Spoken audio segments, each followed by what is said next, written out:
Hey, what's going on everyone? How you guys doing today? Welcome back to another YouTube video. And in today's video, we're going to be taking a look at a build for the Strand Hunter. The Strand Hunter actually got some real big buffs this last update. Just kind of out of nowhere. I didn't really expect it to get buffed in any way, but we did get some buffs that overall just kind of made the class better and gave you a lot more survivability. Now you're essentially going to have a bunch of free woven mail for just playing some Strand Hunter. So we're going to be going over the changes, and then afterwards we'll take a look at a build that uses them and just kind of allows you to have a ton of open mail, have a ton of suspension, constantly have unraveling rounds, make a ton of orbs, and also lets you get your super back very quickly. So hopefully you guys enjoyed today's video, and if you do, remember to like and subscribe to the channel in case you guys ain't already for some more builds. Especially with all the changes that happened recently, we're definitely going to have to test out quite a few things. But let's talk about the changes here. Now there's one change to the class ability that kind of affected all the hunter classes. Marksman dodge now picks up any nearby ammo whenever you activate it, and also it reloads all weapons on activation, which is pretty nice. So now it no longer uses reloads to your equipped weapon, everything gets reloaded with Marksman dodge.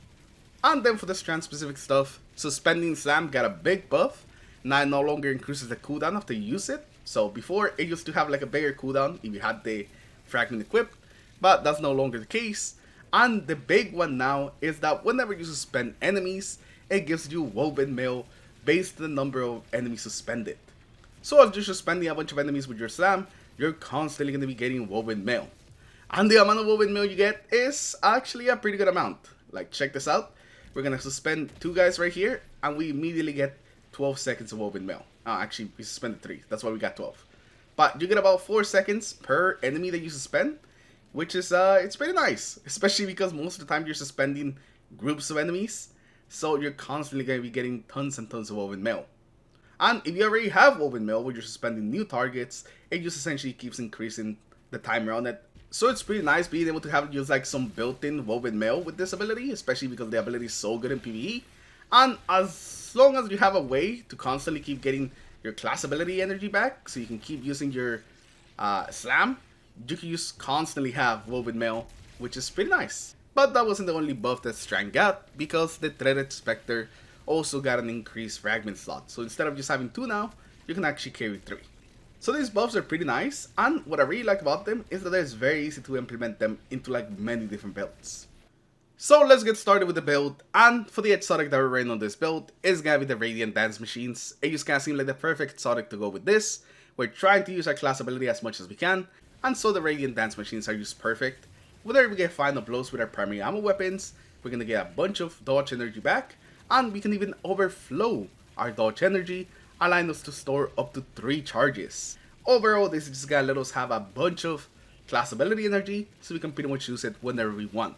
Now for the weapon you want to go with on this build, I still just love the Barrel Diet. If you're trying to get primary weapon kills, the Barrel Diet is just perfect. It puts in so much damage, and it's just a very good weapon to use. And it also builds super very fast, so it's also going to be pretty helpful with that. So I definitely recommend that you go with the Barrel Diet, but if you want to experiment with some other primary weapons, that's going to be up to you. As long as it's a primary weapon that kills things very fast, so you can keep getting your dodges back, it's going to work pretty well. And then for your other weapons, just make sure that they match whatever champions you're running into, and you should be pretty okay. The thing that really matters is definitely your primary weapon.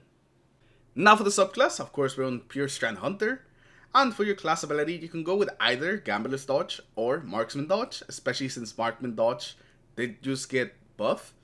But it does seem like Marksman Dodge doesn't reload the Barrel Diet, which is pretty annoying.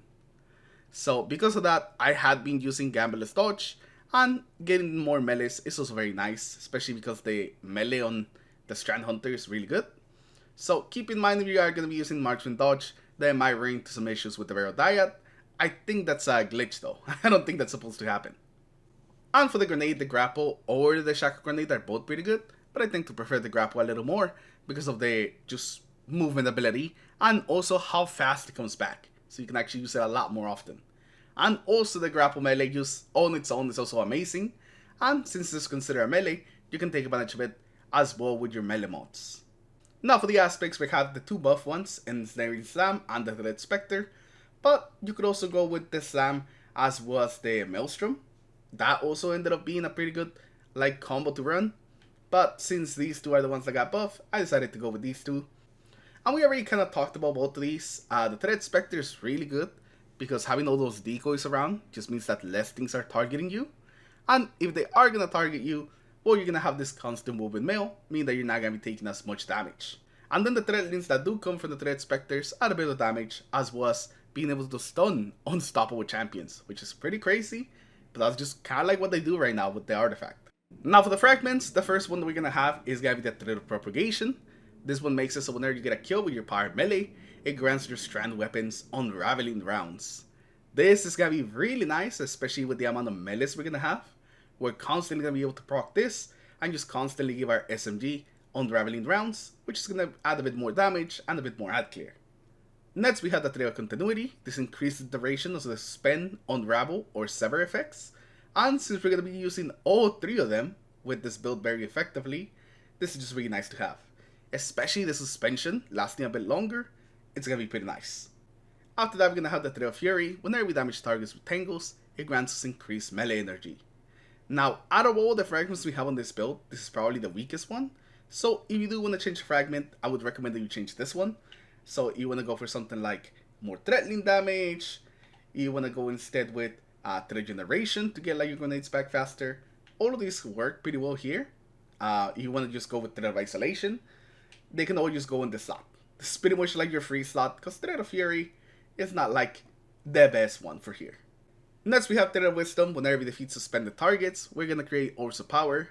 This is going to give us a constant way of making orbs for us and our teammates, since we're always going to be suspending targets. And the final one makes it so whenever we defeat suspended targets, we gain extra class ability energy. This plus your boots allow you to not really care when you're really using your class ability, because you're going to be getting it back super quickly. Now for the artifact, we're running some pretty simple ones.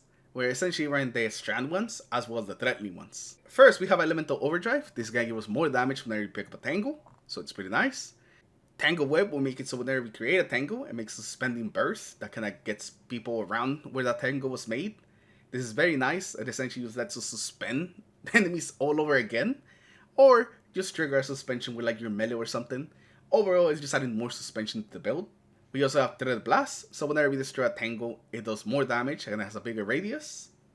Elemental Daze will make it so whenever you stun a champion, it does a big explosion that will sever enemies.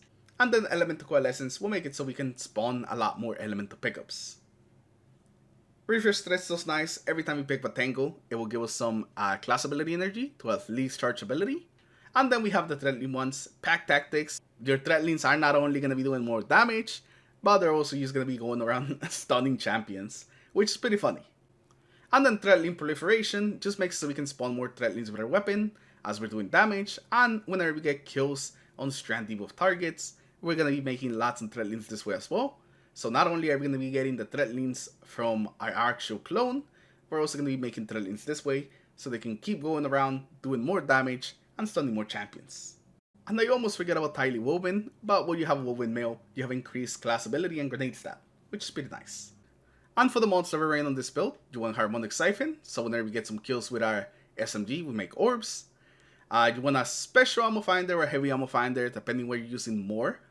And then also a Dynamo mod. Now if you're only using your primary, you could just go with Double Dynamo, and every time that you use your class ability in your targets, you get some extra super energy. Since we're always going to be flipping on targets to try to suspend them, this thing is basically activating every single time you use it. For our gauntlets, we're going to have Heavy-Handed, Focusing Strike, and Impact Induction. So whenever we do damage with our Empower Melee or get some kills, we're going to get Orbs, as well as get Grenade Energy, as well as Class Ability Energy.